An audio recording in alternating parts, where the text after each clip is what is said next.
Now, our first presenter is Dave Rorschach. He's a software engineer and has done independent research, leading to a book on Shimra puzzles and comprehensive website on the Unsolved Zodiac killer cryptograms. So I present to you Dave Rorschach. Thank you. So this is the Zodiac killer, a famous unsolved serial killer case. He was active in Northern California in the late 60s and early 70s. He's officially linked with 7 victims. 5 of them were killed. 2 of them survived. He sent a bunch of taunting letters to newspapers in which he would take credit for the crimes, brag about the crimes, make fun of the police for not being able to capture him, and create a lot of fear in the general public. And he got a lot of notoriety for that. In some of the letters, he included some enciphered messages. The first one that he sent, called the 408, which refers to how long it is, was solved within a few days after it was published in the newspapers. And sometime later, his second cipher was released, was published in the newspapers, and it's been almost 50 years now, and no one's been able to come up with a solution, even though there's been a lot of claims to solutions, but none of them are definitive yet. He sent 2 shorter messages with some other letters, and those are kind of beyond the scope of my talk.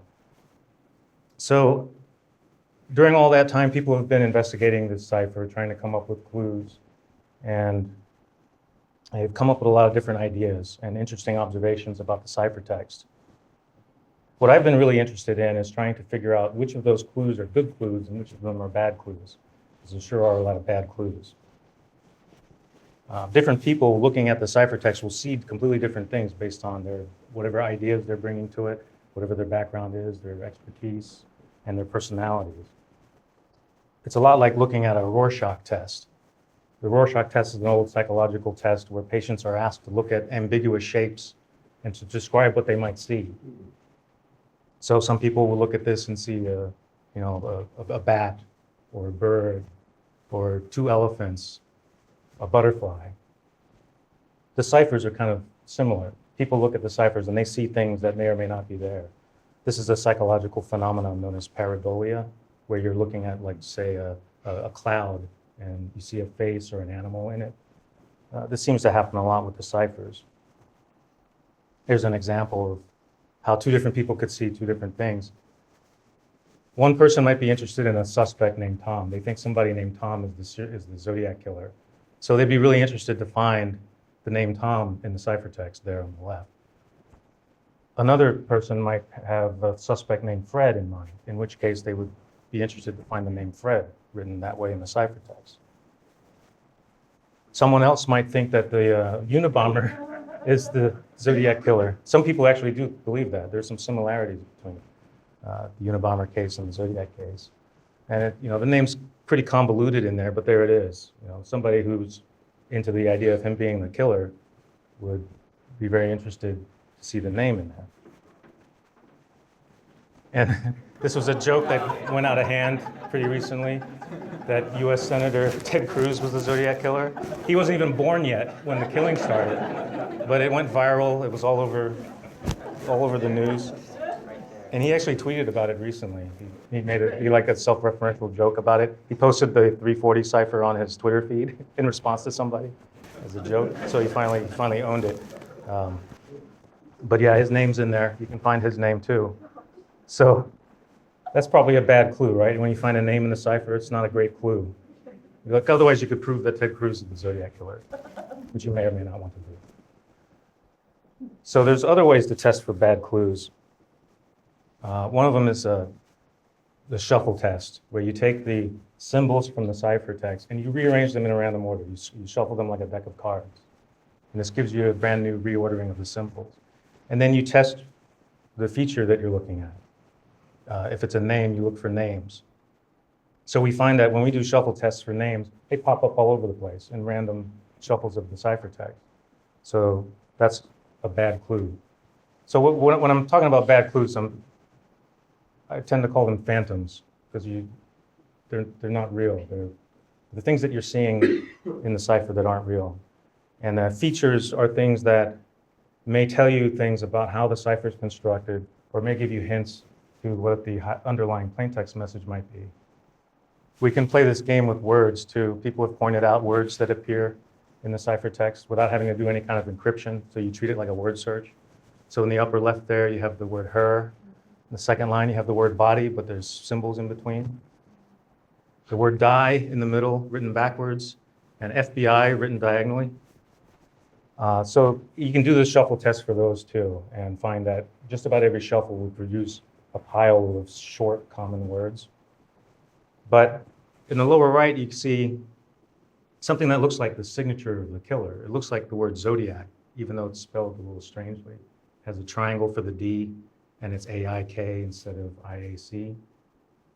So we can test for that in our shuffle experiments. And that pattern doesn't show up very often. In fact, it's only in about 1 in 150 million shuffles where you see that exact pattern.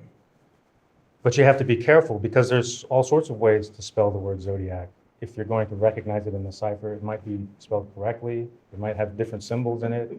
We have to account for those. There's an analogy that helps, which is to think of hitting a golf ball into a giant field of grass. Ball hits a blade of grass, and then from the blade of grass's perspective, it seems like a very rare event, like a 1 in a billion chance of it getting hit with a golf ball, kind of like winning the lottery. But the fact that you threw the golf ball into this field pretty much guaranteed that one of these improbable events was going to happen, that you were going to hit a blade of grass. So similarly, we have to look at this observation and think, well, if this is just one blade of grass, what are the other blades of grass? In this case, it's all the other ways that you can spell the word Zodiac, right? So you have to test for those too. So of course, I have no life, so I did that.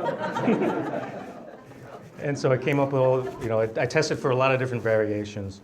And then the odds go down to about 1 in 30,000 of one of these kinds of patterns appearing in the shuffles. So it's not quite noise, but it's still a great improvement over the original odds, which was 1 in 150 million. But still, I didn't consider if it was written backwards, or if it was written vertically, or if it was written in 2 lines, or if it was in a circle or something like that. So it's hard to conclude from this that you're looking at something significant. So moving past words and names, this is a kind of pattern that somebody found that seems pretty interesting. It's a sequence of symbols that follows a pattern, and then the same exact shape appears underneath using the same symbols. Seems interesting. Maybe there's something going on in the ciphertext, the way it's constructed. The message is written out in a weird direction. But when we repeat our shuffle experiment, this is just the very first shuffle you do, you can find patterns like that. And in fact, every shuffle has a handful of these kinds of patterns. And this one actually involves more symbols, so it's an even stronger pattern than what's in the original 340. So enough about phantoms. Let's look at some real features. This is the solved 408 cipher, the first cipher the killer sent out. It was solved by a high school teacher and his wife in about 20 hours, I think the story goes. The ciphertext is on the left, the plain text is on the right. The message is kind of a mission statement from the killer. He says, "I like killing people because it's so much fun. It's more fun than killing wild game in the forest because man is the most dangerous animal of all," etc. Part of how it was cracked was that the high school teacher and his wife found patterns in the ciphertext. They noticed things like these half-filled squares, or doubled symbols. They figured maybe they stand for doubled letters in the plain text. And if you look at your cryptanalysis books, you find that double L is the most common doubled letter sequence in English. So they correctly guessed that that's what those squares stand for, the letter L. Similarly, these solid squares stand for L. And then there's a very statistically significant pattern that happens, which is the repeating bigrams. Bigrams are pairs of 2 symbols, well, a pair of symbols that appear together. And we have 6 of these in the 408. They too stand for the letters L. And there's also some repeating trigrams, which are the 3 symbol combinations. And by making the correct guesses to this small set of symbols, based on the patterns that they saw in the ciphertext, you're able to recover about 20% of the plain text, which gives you a really good start into coming up with the whole solution. Another very significant feature of the 408 is the appearance of bigrams, the repeating pairs of symbols. It's loaded with them, so let's mark them out. So you can see we're marking all of the occurrences of these repeating bigrams.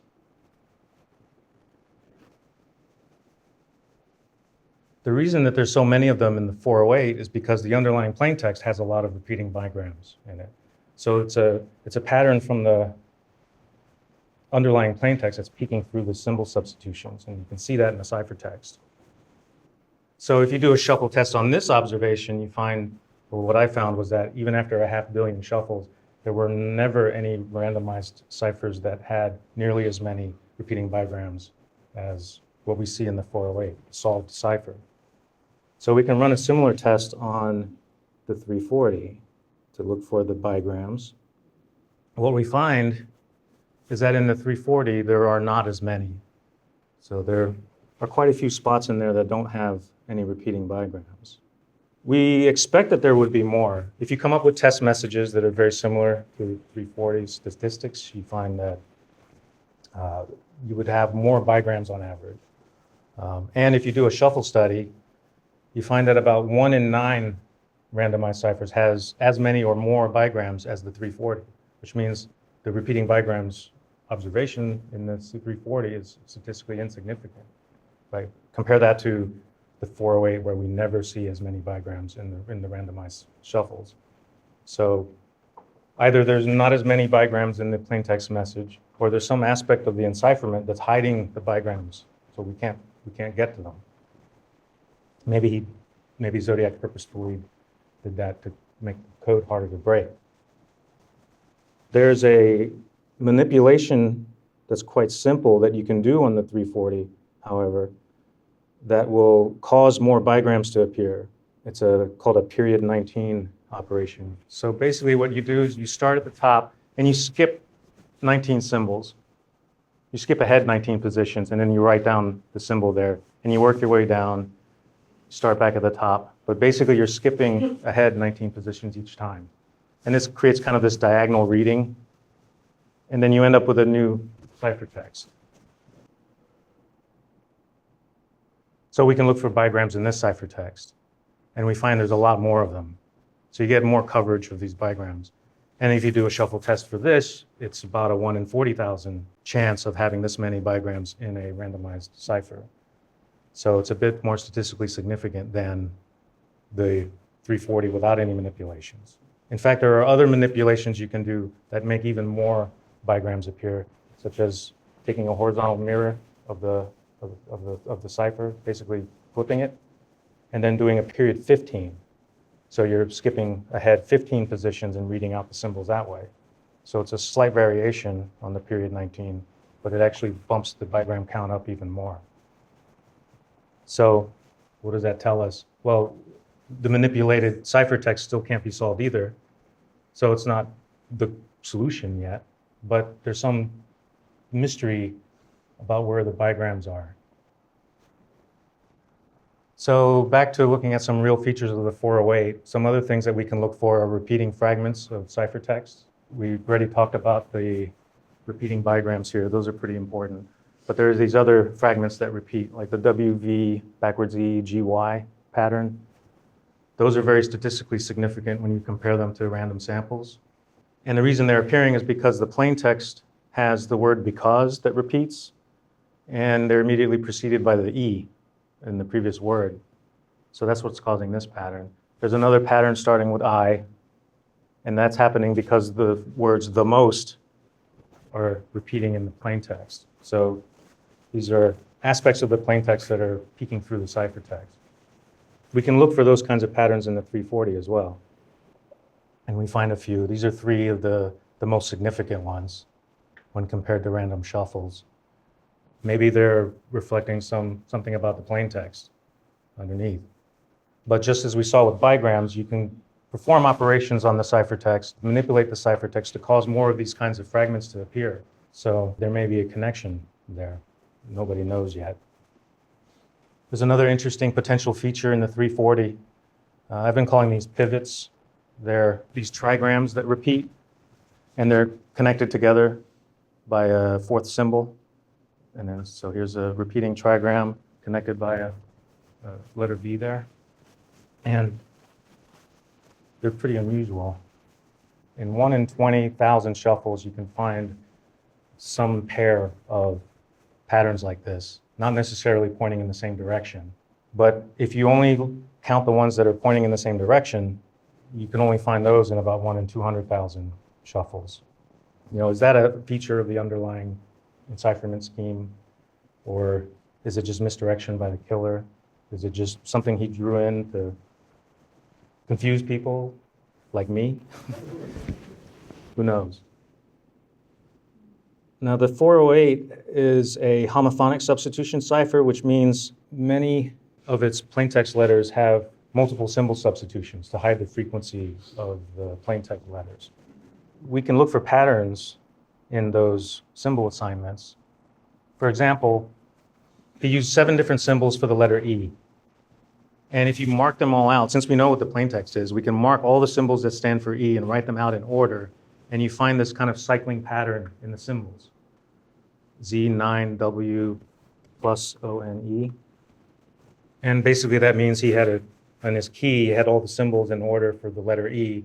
And then when he got to an E, he'd use the first one. When he got to the next E, he'd go to the second one in the list, and so on. And then he'd go back to the beginning of the list and cycle through them. So you can look for these cycles. There's a simple test you can do with just pairs of symbols where you can look for these repeating patterns.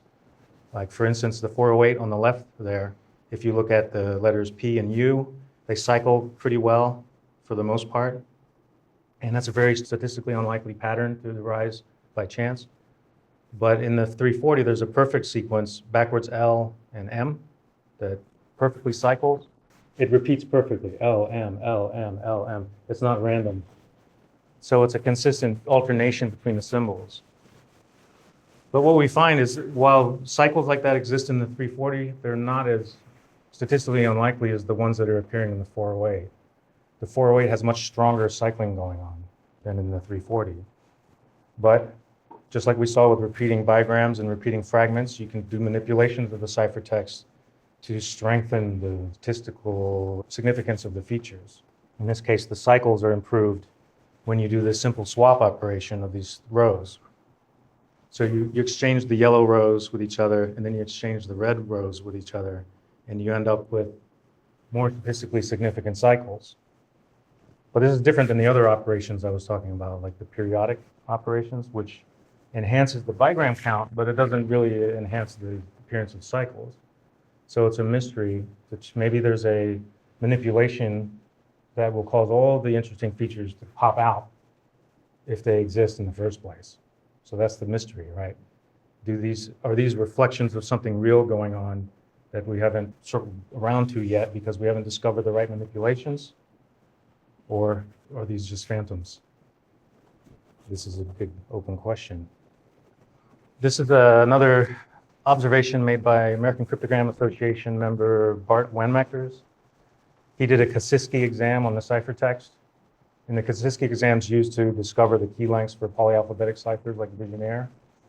And basically what you do is you look for repeating patterns in the cipher, and you measure the distances between the repeats, and you look for common factors in the distances, and then you make guesses at the key length based on that. So he did a test with the 340 where he tested all these possible shift values. The black lines are the original cipher, and the gray lines are the cipher shifted in this direction, right? And this particular shift is a value of 78. So that means this symbol is happening actually 78 positions ahead. So you can think of it as you have the cipher written out, and then you slide the cipher 78 positions this way, and then you count where the symbols coincide. And for that particular shift, he observed a peak in the number of coinciding symbols of 19 symbols, which seems interesting. Don't know what it means. And it also comes up in about 1 in 100 shuffles. A peak of 19 will appear at some shift in about 1 in 100 shuffles. But the interesting thing about this to me is the shift of 78 is exactly double the distance between those two pivots that we saw earlier. Those two, those backwards L things. If you count the number of symbols between them, like the top of one to the top of the other, it's exactly 39 positions. So, is there a connection between that and this observation? There's some other interesting aspects of the Kozinski test too that are probably too technical to get into. And then there's interesting things happening with individual symbols. If you look at this, this is the 408. The yellow lines are lines where there's no repeating symbols. So all 17 of these symbols are unique.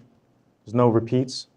And so this is happening 1, 2, 3, 4, 5, 6 times for the 408 and 9 times for the 340. In the 408, shuffle studies show that I think it was maybe 1 in 400 shuffles would have that many lines with no repeats.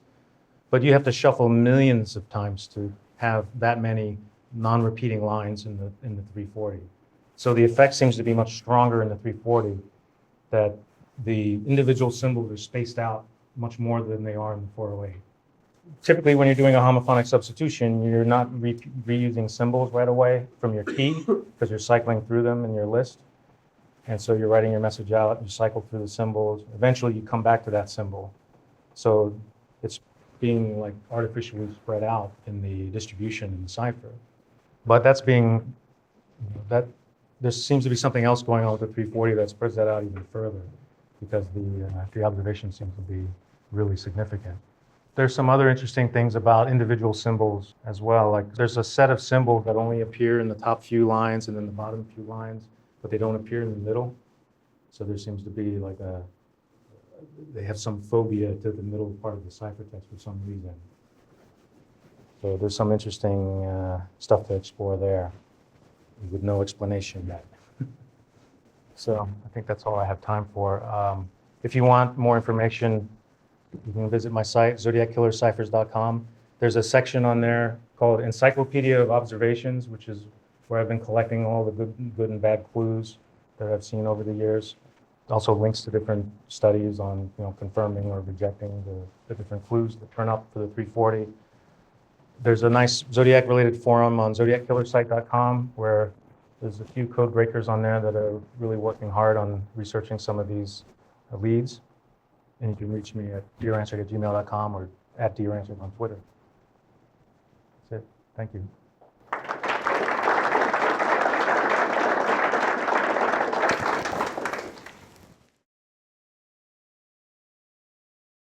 FOIA request, okay? The FBI one was the only one that paid off. They directed me to the National Archives, okay? At first I thought I was being blown off. I didn't understand what they were telling me, okay? But they directed me to the National Archives and it had to be declassified. Somebody had to first look at it, but then they declassified virtually all of it. The first thing I got was newspaper articles because they knew they could immediately release those. And then I waited, I don't know, like a year and a half for them to look through the next 160 pages before deciding that it could be released almost in its entirety. So I don't recall seeing any pictures of this device. I think if I did, I would have thrown it in the book. But the other Freedom of Information Act requests I filed were with the New York City Police and with the Philadelphia Police. And both of those came back with nothing. Like, it's too old of a case. We don't have any records. So it's probably thrown out if the pen existed. Yeah, that's my guess, but I can't prove that.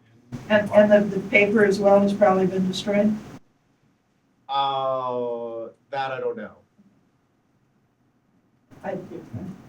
I had a similar question for David. Where are the actual Zodiac letters at this point? I think Vallejo PD or San Francisco PD, some combination of the two, or maybe, I can't remember exactly, but they still have. Some LA. It's LAPD. I don't know. I heard that it was Vallejo or San Francisco, since those were the jurisdictions of the investigations. I guess I had a point of note for David and then a question for Craig.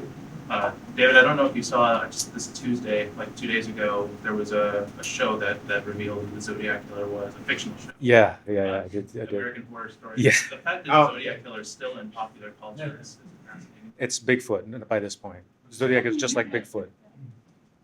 Question for Craig is, there were a bunch of numbers, so zeros and ones, and there were other things on that note. You didn't say anything about that. What did that factor into your?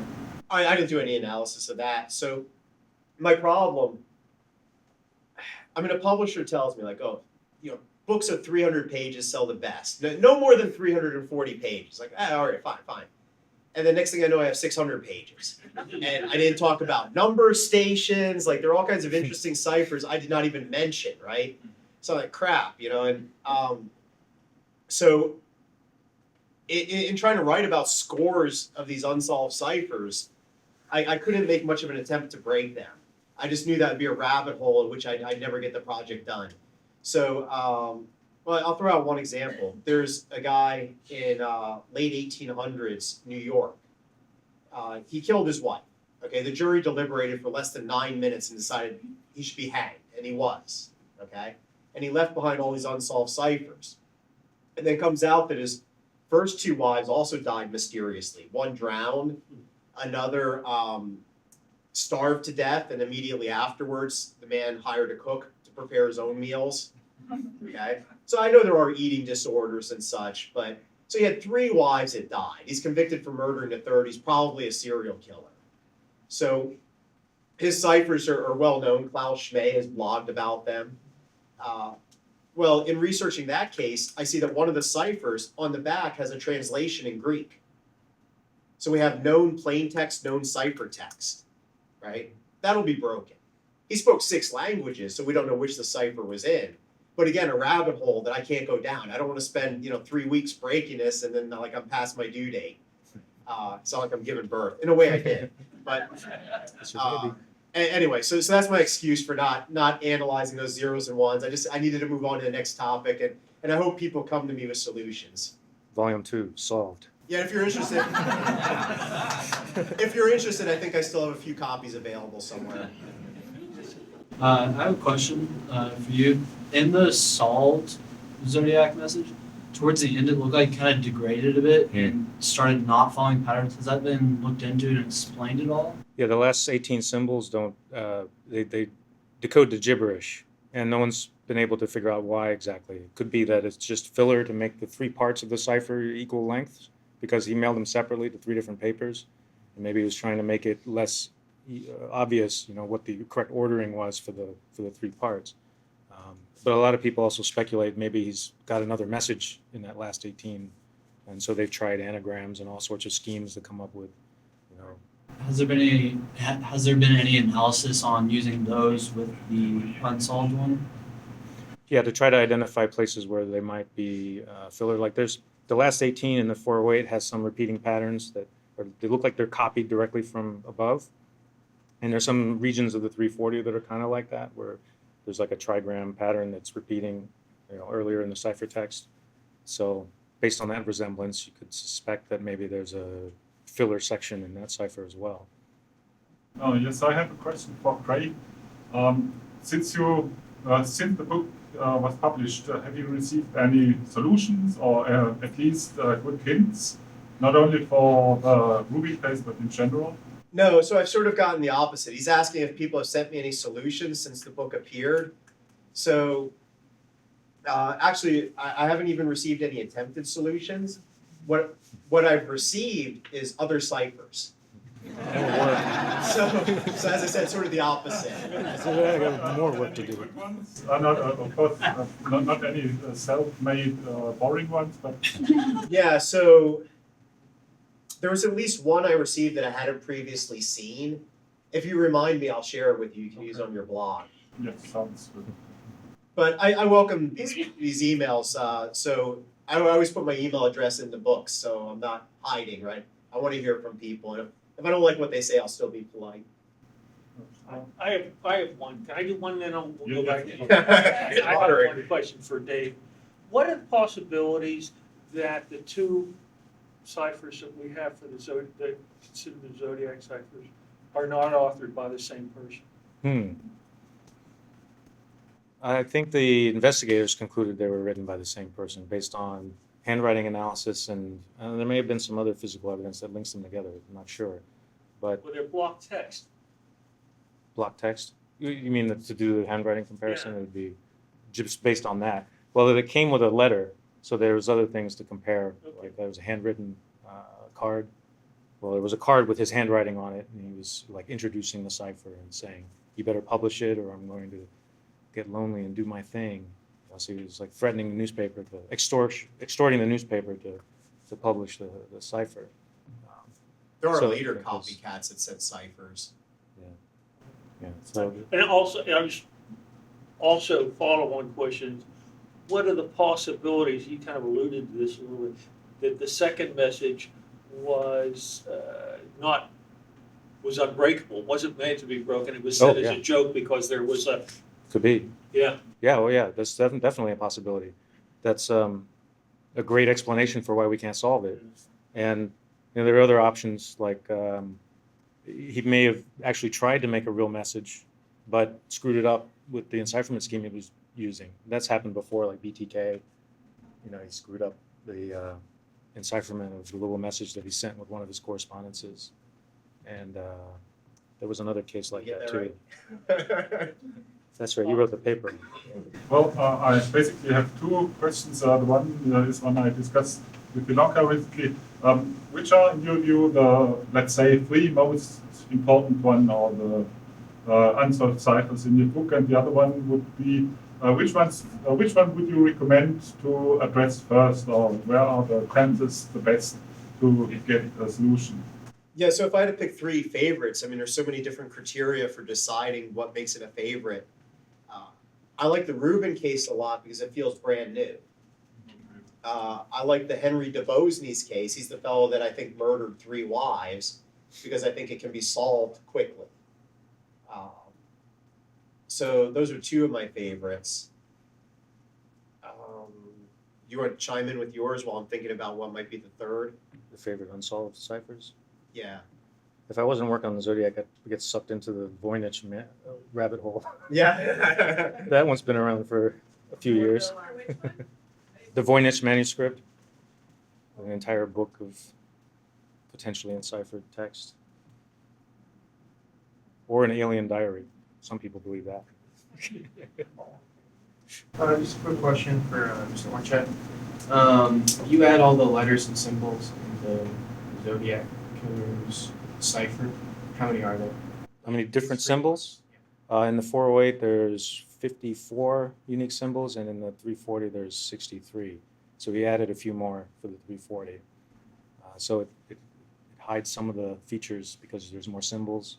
It makes it a little bit harder to crack. But other test ciphers that have the same number of symbols and are of equal length, 340 in length, they're easily broken by traditional methods. So if it was still just a regular homophonic substitution cipher written in a normal order, it very likely would have been solved by now.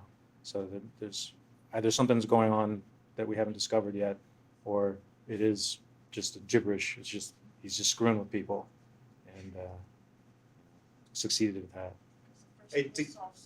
Right, and that was publicized. So when it was solved, they were like, "Hey, this high school teacher, not even someone in the intelligence agencies or the law enforcement. It was regular Joe, high school teacher and his wife." And so they talked about in these articles about how they went about solving it. And talked about, well, we found these patterns and things, and so he might have read that and gone, maybe I'll get rid of those, solve this. To give Klaus closure, I'd say number 3 is Cicada 3301. But So- it's not. Well, they have a rune book. Okay, it's like 80-some pages that has not been deciphered. And then they have smaller little mysteries.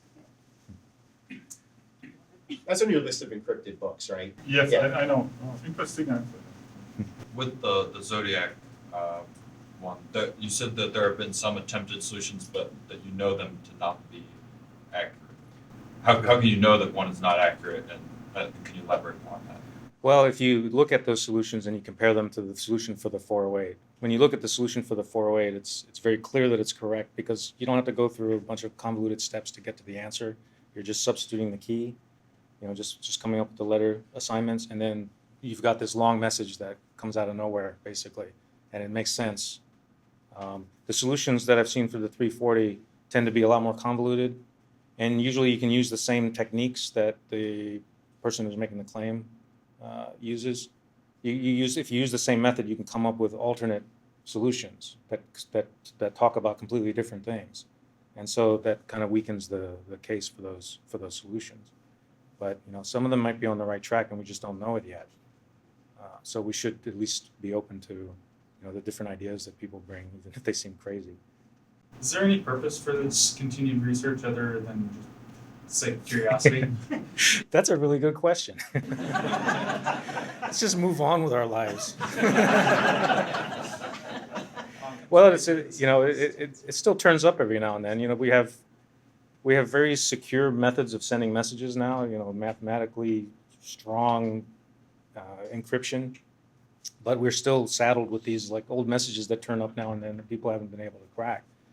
And I think coming up with techniques and methods for solving those, the outliers that we haven't been able to solve, I think will just improve our, understanding of these historical mysteries. And for me, it's just been an excuse to do more programming, which I like to do. So it could lead to new approaches, new ideas, like Fermat's last theorem. It took mathematicians like 350 years to prove. And now that it's true, there's no immediate consequence, but the hundreds of years of effort to prove that generated the theory of ideals, and all kinds of interesting mathematical topics spun off. So even though the solution, the proof, was not important in and of itself, the work towards getting that generated a lot of important stuff. So possibly some new techniques and approaches, new tricky programming algorithms could develop along the way. That'd be my justification. And if it does turn out that the 340 is just some simple thing that he did that no one's been able to discover, even though we threw all of our supercomputers at it and they couldn't figure it out, that means somebody just had a pen and paper and wrote something that was uncrackable by modern technology. So being able to discover that would allow us to close that hole up and be able to solve those kinds of ciphers. Okay. Craig, you mentioned about putting the Rubin cipher into a computer. Is there a program or algorithms or something currently existing that you can't? It was just a rabbit hole you didn't want to go down yet? Or is it something that needs to be written to put it into more information? Yeah, so the sense I got from friends at the FBI was that a lot of these pencil and paper systems are like all different, right? So it's like hard to make one program that could attack, like, one person's doing Visionaire, but it's with a 29-letter alphabet, or there's always like some little wrinkle. So I don't think we have very general programs to attack these kinds of things. I don't think there's any program currently available to plug Rubin cipher into, because like I said, it may be this strange mix of transposition with nulls, and so I'd say you need customized software. Some programmer has to just sit down and try something. Does that answer your question? It does. Okay. Yeah, that's the main problem. A lot of the code breaking software is very specialized. So you have to know what you're attacking before you can pick the right tool to attack it with. There's no good general piece of software that you can throw at it. But I think we're gradually moving in that direction because you can train a neural network to recognize certain kinds of ciphers. So you can keep adding to that, just make that more and more sophisticated, to be able to detect these like oddball outliers with wrinkles. All right, well, I'd like to thank Craig and David for a very interesting presentation.